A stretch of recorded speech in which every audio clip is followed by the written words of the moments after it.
السلام عليكم ورحمة الله وبركاته. وحنا هذه الله رقيها مرتشافتا إن جلس واقع بالشيء عوضا أبوه ريو وكيل جنود الجنودية الوراء راح يصير كذا وكيل يعني وكيل كذا يو كذا أجانب هاي جلس واقع بري حفلة وابوه رقينا والمسؤولين حفلة مهمة الواقع كان عصاتهم halka dalka ka jiraana waa la sheegay oo weyn wada ogolahay waxaan doonaynaa in dhowr qodob isla eego marka hore dalka guud ahaan waa nabad baa lagu koraa nabad baa hore lagu koraa gudaheedu waa jaalkeena iyo caalamka nabad baynu la wada nahay cidda dagaalada dhexeeyo waratinimo iyo wada noolaansho iyo iskaashiga mujaarada badanaa gudaheedana nabad buuxda maanta ka jirta laba dhibaato oo khilaafyo beera ah oo midda ay ka jirtay koonfurta maascaano degna sanaa ceelaf weyn labaduba xal nabadgeliyo oo waara gabagabadoodii ayay ku soo dhammaadeen rintasoo dadkii nabadeynteeda ka qayb galay oo dalalka jaarka qaarkood ka soo qaybgalaya meelo badan way soo gabagabowday midaha kala socotaan waftigii Soomaaliland ee odayaasha ahaa ee ka qayb galay Hargeysa ay ku soo beegayeen labada jeer soo socota iyagoo oo nabadii iyo ilaalinteedii u wada kasoo waa ku guuladana wala soo dhaweeyeen taceelaf weyn iyo waa gabagabo wixii ka dhacay dadkii iyo halkii loo xalaayay odayaasha iyo culimadii waxay ku jiraan wiigan dhexdiisa inay soo dhamaato oo nabadgeliyo iyadoo ku dhamayno saa waxay naga dhamaanaya laba khilaaf oo guddoon dalka secretary oo beera ah way laga soo dhamayaan gudaheedna waa nabadda ka soo waxaan u baahanahay oo isku raacsanahay inaynu dalkeena horumarino dalkeena horumar loo mariyo saddex qodob baa tiina mid waa dhaqaale midna waa aqoon iyo technology waa aqoon uga socota midna waa hogaamin saddexdaa tiim haddii aynu isla jaan qaadaan faqriga iyo baryada iyo foolxumada badan intaba waa ka baxayna dhaqaalaha ilaahay mahadiyaynu joognaa dalkeena waxa la dhahaa waa dal dhaqaale liita waxaan qabaa bablishakeena iyo dhaqaalaheena maanta waynu haynaa dhaqaale aynaan cidna la baryootinayna dowladsanay ay dhaqaalaheena haddaynu si xariir u fikro aan dalkeena ku hormarin dhaqaale wuxuu ka kooban inta dowladdu hayso iyo inta shacabku hayo waa dhaqaalaha dalka dhulka iyo badda iyo hawada ilaahayna siina waa dhaqaale intaa haddaynu eegno waynaga badantay dhaqaalihii waxaa hormood ka ah ganacsatada waayo waxaynu qaadanay suuqa xorta ah adduunku tadawradku soo maray wuxuu aqoonsaday in uu dhaqaaluhu kori karo uu ku horo socon karo oo meel u gaari karo marka la xoreeyo maskaxda bini'aadmiga oo baraafitka ama shacbiga uu maamulo dhaqaalaha uu hogaamiyo abuuro uu dhexdiisa ka tartamo ee lamada xaqadeeya ayaa hore loo mari karaa wadadii baynu qaadanay 7 sano meel fiican oo heer sare ah oo aynaan taakulan caalamiyeed ayuu gaaray waxaan yeelanay dad leh hal abuur ganacsi oo fara badan oo shirkado abuuray iyagoo oo baanka adduunka caawin iyagoo insurance haynin iyagoo la aqoonsanayn iyagoo caalamku la xiriiray haddana ka gaaray maqaam caalamiga in la xiriiraan waynu ku bogaadinaynaa waa ku dhiiraynaa ku dashay weydii habdo aldaada waxaan leenahay aqoonyahan waa ya araga oo xaaladaha 7 sano dhexdooda ka soo baxay oo wax isbaray oo caalamka oo dhan maray oo caalamka laga aqoonsan yahay oo aqoontoodu ku filan tahay dhinaca walba badda cirka dhulka ururiisa waxa ku jira iyo baan mid walba waxa aqoonyahan fara badan oo in kor loo qaadi kara haddii si fiican isku isticmaalo qofka saxaadu hogaaminta waa dowladda maamulka maareynta xukuumadda siyaasadda waxa weeye yaa hagaaya inta isku daraya ku hogaamaya halka jira taayada aranto dhanba la saaraa waxaan doonaynaa hogaaminteena inaan fadhiid noqon ee la jaan qaada labada kale oo taana isugu tahay haddii dowladdu hogaaminteeda naga xumaato marka halkaa waa inaan dhaleelina eedilweyn waxaan soo noqonayaa saddexaasaynu soo afjina ta u horeysa waa dhaqaalaha qur-aanka ilaahay wuxuu ku sheegay markuu leeyahay jihaada oo micno badan wajaahiduu biamwaalikum wa anfusikum nafta lama horreysiin oo lama oran ku jihaad nafta maalkaa la horreysiin micno badan bay leedahay maalka ku jihaadsi wuxuu leeyahay haddii diinta loo jihaadayo maalka horumar haddii dalka loo jihaadayo maalkaa horreynaya haddii horumar la doonayo waa jihaad horumarku waa jihaad wixii xunna baad dagaalamaysaa wixii wanaagsan baad fulinaysaa musuqii baad la dagaalamaysaa dembiilaha la dagaalamaysaa faqrigii baad la dagaalamaysaa sinaan la-aantii baad la dagaalamaysaa waxaasoo waxay baatay jihaad iyo adkaysi iyo fishal iyo inaad dar ilahay markaa maxaa la horreysinaya bianfusikum ninkii caqliyadda iyo fishalka hay ee horumarka keenaya ma soconayo waa in maalgelin helo wajaahiduu biamwaalikum wa anfusikum markaa maxaynu u baahanahay dhaqaalaha inuu dagaalka ugu horeeyo oo uu galo haddii dowladda maasaaada waana ganacsadu ka qayb qaadataa oo lala dagaalamaa dowladda waxay qabaan lahayd oo dhan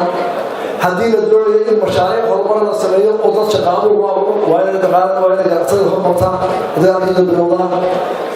maanta dhibaatooyinkayna haystaa shaqalaanta ugu hore habeen walba dhallinyaradeedii iyo buriskeeda way soo degeen burisku habeen walba dawaana buu ku jiraa dadku habeen walba dhallinyarada ka cabanaysaa dhallinyaradaas waxay baahan tahay in la xidho oo buruska sariyadaan oo habeen walba la keenaa caqli ma noqonayso xoolaha laga baxaya jeer iyo shidaalka iyo askarta iyo raadinta haddaynu u bedelna inaynu dadka shaqo u abuurno waynu kar kara waxaynu u baahannahay dadka wixii shaqo geyn lahaa caqligaa waa inay ka heshiiyaan oo isla gartaa ninkii maalka hayay iyo kii hogaamintaha dowladdii iyo ganacsada waylasla qaada ganacsiga socon maayo haddii aanay nabadgeli jirin haddaan haysan consumers lacag haysta macaamiil lacag haysta wax ka iibsata dee ganacsi uu soo guraya uu soo noqonaya dowladda haddii aanu dadkeeda raalle ahayn oo noola haysanin teela dagaalada umaysa bulisiya jeel moodi mayso uusa tegaya halkaa waxaynu u baahannahay inaynu isaga nimaado talo wanaagsan ka gaadho waxyaalaha kaabayaasha nolosha ee dadku u baahan la taabanaya dhammaantood waa xor maanta waxbarashadu waa xor waa ganacsi loo batay waa in tacliinta yar laga helo waa waajib qaran oo saaran ardayda wayna buufeedo u loo dhiibinay inanka jaamacadda ka baxay sabjadku balse jaamacadda London iyo India waa inuu tartama waa mas'uuliyad saaran ninka jaamacadda laygu waa nolosha ka badan haddaan la jirta koromay maayo laygu gacanta ganacsada ku jira waxaa laga rabaa layg tayada oo jaban oo dalka horumarin kara inay noo keento ganacsato sibirku oo ilaahay lagu manaystay waa deeqalayna siyo dhulkeena taala warshadeedii sibirka iyo kuwa kalaba 7 sano ayaynu kicin karnaa waxaa gacanta ku haya ganacsato waxaa laga rabaa ganacsadu inay warshadii sibirka waan ogahay inay intaaba dadaalayeen shir bay ku jiraan saan bay tagaan kama fadhiistaan laakiin way nagu daahday waa inaan la helaa sibirka oo loo shaqo DB World إذا كان هذا وحيلوه هيا ملايين وعجل أو سنة دمر كبراو يكذب يقول السعي هذا يوم شيء يلزم ما تدياره العجتها ترى كلا قاعدته وأنا من عصير لو كانوا معنا ما كانوا العجب يقول ما كانوا عجب يقول سنة وحنوب معنا إلى إنه وحيالها نقابة كركيش يوم ديشون sababta waxyaalaha muhiimka ah loo dhiibay ganacsatada iyo fikirka xorta ah waxaa la doonayaa inuu degdego uu adeeg wanaagsan keeno uu macaamiisha wax wanaagsan helaa waa waajib saaran ganacsi loo dhiibay ilaa waxaa la tijaabiy dowladuhu inaan wadi karin waa laga soo wareejiyey markaa xilkii iyagu ku wareeg hadday dowladdu tahayna waa inay dowladdu ka shaqaysaa wax alle wixii waxaa wanaajinaya iyagoo la saaxiiba ganacsada oo arrin walba ay iska fahmayaan maxaa dowladda xil baa saaran caafimaadka waxbarashada biyaha laydhka in dadka ay helaan wax soo gaara waxay dadku cunayaan iyo waxay waxay huwanayaan iyo waxay ku shaqaysanayaan waa inuu noqdaa taliya qofka caafimaad qabtayna soo gaarto mas-uuliyadda kantaroolka dowladda idinkaa u dhigoo doortay dowladdu inay dadka dantooda ilaaliso laakiin waxaanu ku aaminsannaha qabnaa inay ganacsatada iyo mas-uuliyadda dalka iyadoo waxba jira soo dhisa ay nin walba walax jecel badan yihiin oo jeedaa wanaajin doonaan waanu ka wada hadli doonaa hadday wax soo baxo maanta waxaan u sheegayaa waxaa jira warshiya dalka laga sameeyey oo sameeya cunto iyo cabitaan oo markii laboratoryga caalamkaa loo qaaday ee aanu soo baanay aad argagaxayso laysana uu qaatay ganacsigu ka soo qaatay jaamarkuu soo maray nin warshad baadhisaya saasaan samaynaya waan ku aaminay markii wixii soo baxay la baarayna waa argagaxaysa shalay waxaan amar ku siiyey guddada waana tagaya booliisku inay dhammaan warshadaas oo dhan qalabkeeda la soo wada soo dhigay waliba maxkamadda la geeyey waayo aqoonteeda ay u lahaayeen inay ku soo daayaan dadku waxay cunayaan waxay cabayaan waxaas oo kale waxaana loo baahan yahay wax kastoo gaaraya qofka caadiga ay laga iibinaya inay tayintu tahay wixii lagu qoray boorkiisa iyo lagu xayeysiiyey hadduu cusbitaal yahay oo uu soo xayeysiiyey inuu wadnaha qalayo inay sax tahay waxaa uu qalaya inay sii tahay waa mas-uuliyad inuu saaray hadduu dab u gelinayo inuu dabkii salif yahay uu nabadgelye yahay oo aanu gurigiisii ku gubanin sidii kuu shanta carruur ku dhimatay saddexda carruuri oo leer dariiqa uu maraya ay aamin tahay oo tayo fiican yaho aanu ahayn leer daciifo wax ku akhriyi karo oo qiimaha uu qaadi karo waa inuu taybyoonina walaaladii la ganacsatay ku aaminay waa taa waa mas-uuliyadda ka rabno aynu ku ixtiraamna loogu dambayno hadduu waxbarasho yahay inay la mid noqoto hadduu baabuur leeyiminayo inuu sidaa noqdo dowladda hogaaminta loo doortay waxa weeye inay ganacsiga xaqiisa ilaaliso ninka consumerka macaashkana ay wixiisa ilaaliso walaalayaal maanta waxa aynu haynaa dad badan oo caalamka oo doonaya dalkan inuu nala maalgeliyo dhibiweel waxaan ugu mahadnaqaynaa way ku soo dhigtay caalamkana way noo soo jeedisay maanta maraykan iyo yurub iyo asia nin waliba wuxuu doonayaa inuu ka mid noqdo uu ka qayb galo horumarka Soomaaliya hadday macdan tahay hadday service tahay hadday technology tahay in laga qayb galo laakiin waxa weeye in Soomaaliya diyaar ma u nahay taa su'aasha u horeysa isweydiinna waxa weeye qofka caadiga ah muwaadinka Soomaaliya waxa laga rabaa qofka ajaanibka maal gashanaya inuu helo qof wax yaqaan oo si wacan u dhaqmaya marka oo horeysa qofka adeerbeelku ugu soo gasho ama kadib ama soo dibeyso qofka ka hor yimaada sawirka dalka qaadanaysa hadaad airport ugu timaado mid shaqada la cararaya iyo mid qaybsan oo qaylinaya iyo mid xubnaha aan garanay de qofku uu sasayo ka cararaya meesha meel aan boodhanay hadduu markuu airport ka soo dego ilaahu goolku tagay meel qashi tuulan iyo wada godgoda iyo dad qaaqaawan oo hadii aan ka amsaxo fayoobay hadduu arko wuxuu kugu maagaliyaa ka cararaya ما مسؤولين وصار وقف الوقت كله قرعصنا كله ما يرهنا كله أما قلنا مسؤولين الدولة كا دولة الحاكم إن الإسلام كتبنا روح سوى قرض الإسلام قبلنا عيبا يا رمضان ما كنا وحبا قبلنا إن ريبرو مين هي الوجه لا ما ذيك الروح صحرنا ما كنا تاي ما دوش شركة دوي ما دو وحرقنا لا يتجمع بيتجمع قول بلا شو دو إنه كبار قلنا يا وارد تبي ما تمين وهنا ورقي قريبا ولا فضلا أما نبغى ولا تشتكي روتي أو تخش بعدين حقول كيسانة بيوم واحد الله يطلع طبعا الله لا كان يقول قارسنا الواحد وحقول أنا عقلي الوحى سوي مرة حين صدق ذاتي أقواتها هي نقالها هي وقالت هو إلي وذاقان وأيضاً دباتوي كانت حرية أنا بحكم وضعها ضرب واجب أموي مرة صحيح waxay siiyeen ninka wasiirka ninka jarka iyo madaxweynaha mid walba waa loo kacaa amarkiisa la qaatay waa la ixtiraama qof walba uu ka joogsan lacag inta doorsaa ma jirto taajirka lacagtiisa ma goysaa inta dadku ixtiraamka ninka siiyeen wax la rabaa in waxay doonayaan furiyo ayaa anaga laga rabaa si aan taabo furiyo ugu dhiirado oo dadka amaankooda u siinaa ay lagu leeyihiin waxa lagu waajibaa inaan hawsha u hordo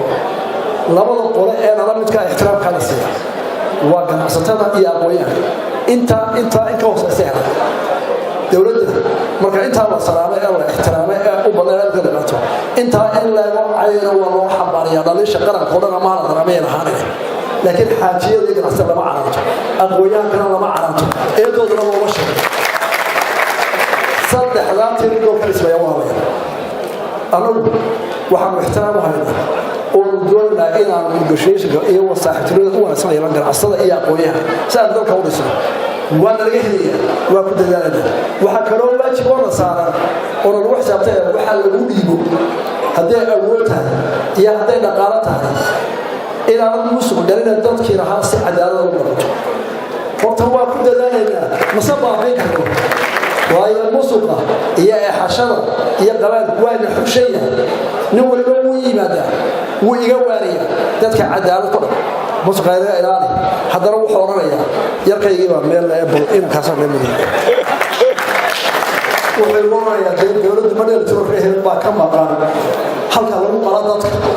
ama injineerada wadooyinka reehel nuquli kagama jiro oo haddana reehel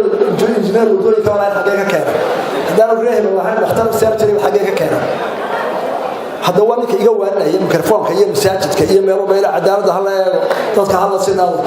haddana wuu isoo galaa waa mutada hablaas waa mid tahay madaxa waa ka maasantii abulkaay waa fadha